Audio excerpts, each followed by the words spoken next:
première fois que je suis venu, c'est justement avec Bernard Fautis. C'est ça. Oui. C'était dans les débuts de la CAQ, ça. On ne réussissait pas à faire aider personne. Jusqu'à temps qu'on Je me souviens. Oui. Mais c'est ça, on va peut-être attendre un peu avant de commencer, parce que je sais qu'ils veulent que les journalistes viennent prendre juste des petites photos. Puis après, j'aimerais ça qu'on fasse un tour de table. Puis, parce que le tour des dossiers, je fais ça le matin à Dwayne Aranda. Ça m'a parlé de logement, ça m'a parlé de santé, d'infrastructure. En santé. Ah oui, santé. Ici, il y a un problème spécial en santé, là, mais toute la Abitibi-Témiscamingue. C'est drôle parce que, c'est drôle, c'est pas drôle. J'étais avec le président de la Fédération des spécialistes hier, puis il connaissait bien l'Abitibi-Témiscamingue. Il connaissait bien les problèmes de l'Abitibi-Témiscamingue. C'était même au courant du feu à l'hôpital de Rouyn-Noranda. Il dit, on n'a vraiment pas besoin de ça. Je comprends qu'on n'avait vraiment pas besoin de ça, mais il y a de l'ouvrage à faire. Là, je vais vous parler un petit peu du corridor avec l'Ontario. Je suis chanceuse d'avoir Geneviève. Vous savez, j'ai mis Geneviève, qui est ma meilleure, en charge de la région de l'Abitibi-Témiscamingue pour que, parce que bon, je ne peux pas venir toutes les semaines, mais là, c'est déjà 2 fois en 2 mois et demi. Là, je vais essayer de venir régulièrement, mais entre les visites, c'est Geneviève qui va s'occuper, puis franchement, quand elle parle avec les ministres, ils ont toutes peur d'elle, fait qu'ils donnent tout, fait qu'on a tous réussi jusqu'à présent trouver les dossiers. Mais évidemment, tu sais, les gros dossiers, je me promène un petit peu partout au Québec. Bon, c'est sûr que les gens sont nerveux, c'est des négociations avec les médecins, parce qu'il y a des médecins qui menacent de quitter depuis la loi 2 l'été. Ça, une petite introduction avec vous autres, avec les journalistes, puis après faire un tour de table, parce que tu sais, Geneviève m'a mis quand même au courant. Bon, vous n'êtes pas touché ici par la fonderie Horn, ou y a-t-il des gens qui ont des emplois indirects avec la fonderie Horn jusqu'ici ou non? Ça va avoir des gens qui font travailleurs. C'est sûr que c'est plus limité. C'est ça, faire du maillot quand on s'en va dans le nord. Ouais. Mais il peut y en avoir du secteur en nord. Je ne suis pas cardinal.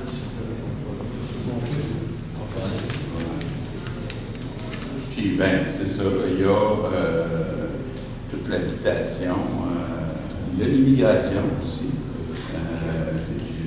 J'essaie d'être clair avec tout le monde. Nous, on est pour garder tous les immigrants en région. Là où on a un défi, c'est à Montréal, à Laval. Là, on est rendu à 40% francophones à Montréal. Donc, si on veut protéger l'avenir du français, on n'a pas le choix. Mais quand on parle de fédéral, c'est tout l'un tout l'autre. Nous autres, on leur dit, renouveler les immigrants temporaires qui sont dans la région, mais renouveler pas à Montréal. Les autres, c'est comme tout l'un tout l'autre.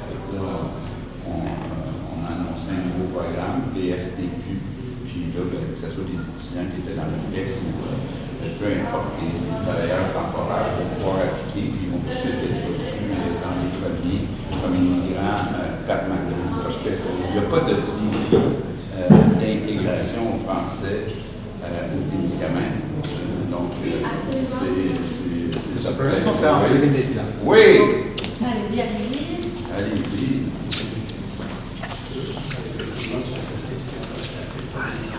Oui. Mais tantôt, on va faire un tour de table. OK, bon là, avant de commencer le tour de table, je vais dire un mot. Vous, correct? Oui? Oui. Oui? Tout le monde est correct? Allez-y. Bon, écoutez, merci. Tout le monde est content d'être à Témiscamingue, au Témiscamingue, pour vous rencontrer. Il y a beaucoup de sujets dont on doit se parler. Évidemment, la santé. Je sais que vous tenez à ce qu'on rétablisse le corridor avec l'Ontario, ce qui est fait ou devrait être fait dans les prochains jours. Par contre, on a convenu avec le CIS de dire s'il y a certains services qui peuvent être donnés au Québec, bien, pourquoi pas? Donc, on va continuer à regarder ça. Bon, évidemment, il y a toute la question économique dans le secteur de la forêt. La situation est très différente d'une entreprise à l'autre. J'arrive de chez Ryan, qui est un ancien Telbec. Ils font pas de bois, eux autres, comme ça, ils font du carton. Et donc, il n'y a pas de tarif. Mais ils sont quand même affectés parce que les Américains achètent moins. Puis les réseaux dans le monde sont un peu bousculés. Donc, moi, j'ai convenu avec eux autres qu'on avait déjà commencé à travailler avec Ryan pour que eux mettent un peu d'argent, nous, on mette un peu d'argent, le fédéral mette un peu d'argent, qu'on diversifie les produits, les marchés, puis qu'on travaille à améliorer la productivité pour être capable d'être plus compétitif. C'est le temps de faire ça. Donc, je suis quand même optimiste par rapport à Ryan. Puis évidemment, il disait, c'est quasiment, si on prend les emplois indirects, c'est quasiment 2000 emplois. Donc, vous devez avoir bien du monde qui travaille directement ou indirectement pour Ryan. Ouais. Sinon, ben, écoutez, l'habitation, je veux vous entendre. Tous les projets d'infrastructure dans les municipalités, je sais que c'est jamais simple pour les petites municipalités de s'assurer que le égout, tous les programmes. Bon. Ce qu'on essaie de faire aussi, c'est de réduire la paperasse de l'environnement.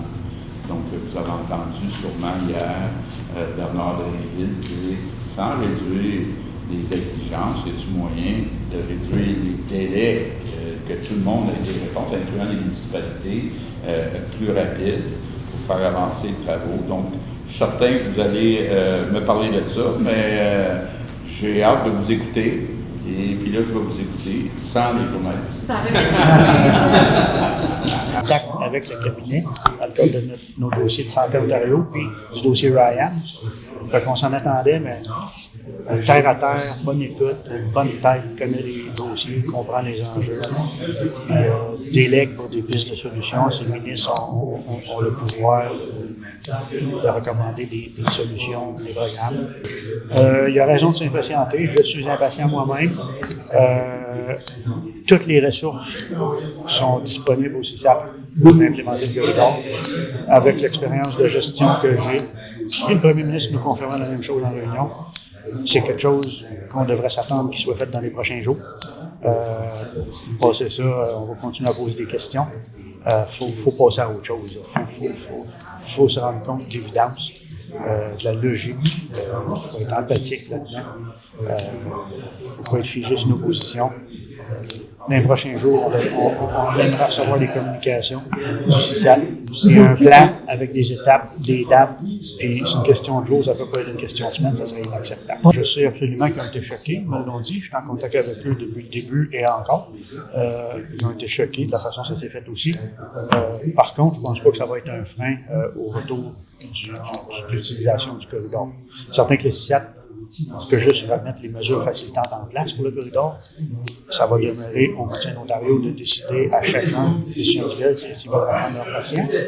Mais de ce que j'entends, il y en a plusieurs qui attendent des nouvelles du CISAP parce qu'ils veulent reprendre leurs patients. Tu sais, les Médecins d'Ontario, on dirait ce qu'on voudrait. Quand tu soignes quelqu'un 10, 15, 20 ans, là, il y a des Médecins d'Ontario qui annonçaient qu'ils ne prendraient plus. Il y avait l'arme aux yeux autant que le patient. Là. Puis il y en a qui s'informent depuis qu'ils savent que le premier ministre a signé et a émis son communiqué de presse qui annonçait que le CISAP avait les ressources pour le faire. Maintenant, il va mettre des mesures d'administration facilitantes en place. Il y a les Médecins d'Ontario qui attendent des nouvelles du CISAP. Ce que je retiens, rencontre très intéressante. Vraiment, il a été très à l'écoute. C'est sûr que la chance que j'avais eue la semaine dernière, j'étais à Québec, puis on avait eu la chance avec les préfets de l'Abitibi d'amener nos priorités, là. Donc, je laissais les maires de quelques municipalités là, un peu expliquer quelles étaient leurs priorités. Et puis moi, ben ça me permettait quand même de revenir sur différents sujets.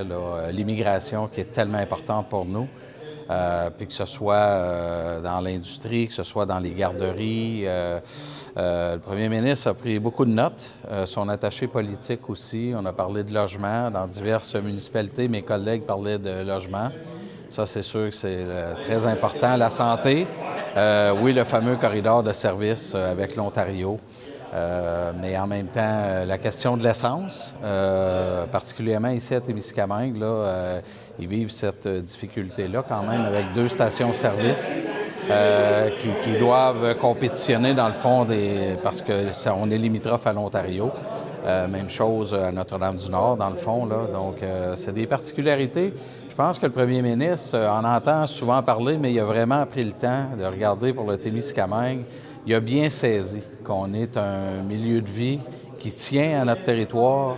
On a des populations qui veulent travailler, la situation de l'économie, la foresterie. Il y a des projets qui peuvent être possibles, mais il faut diversifier nos produits. Ça, on l'a bien saisi. Mais je pense que le discours était plus positif que ce qu'on avait entendu de sa part dans les semaines dernières là, concernant les emplois. Mais en résumé, on l'a senti très à l'écoute. Puis moi, ce que je lui ai dit à la fin, c'est écoutez, moi, dans ma vie personnelle, j'ai toujours cru que quand on veut que des actions avancent, on met ça dans les mains de quelqu'un qui est occupé. Et on a le premier ministre qui est très occupé, qui a un grand territoire avec le Québec, mais s'il a accepté de prendre notre région sous ses ailes, on lui fait confiance pour faire avancer différents projets puis travailler avec ses ministères là, pour diminuer la complexité des programmes. Définitivement, il n'y a pas eu d'engagement concret. Il n'y a pas d'engagement concret. Je sais qu'il rencontrait l'usine Ryam ici, là, avec les dirigeants. Dans le fond, on n'a pas eu le secret de leur discussion, mais il y a confiance en l'usine et en leurs dirigeants. Ils voient qu'ils travaillent sur des produits actuellement à développer. Donc ça, c'est quand même rassurant, je pense, pour une population. Ils veulent investir avec les entreprises qui ont le goût de faire de la transformation, qui ont le goût de développer de nouveaux produits. Fait que ça, au moins, c'est intéressant. T'sais, on comprenait bien que c'est pas uniquement de se dire la foresterie n'est plus importante. Il a vraiment pris le temps de le spécifier. Alors ça, pour nous, c'est quand même important, mais on sait que concrètement, ça ne veut pas dire que demain matin, il y a des nouveaux projets qui lèvent, là, mais il a été très à l'écoute. Vraiment, là, je suis très satisfait de la rencontre qu'on a eue avec les quelques maires là, qui étaient ici.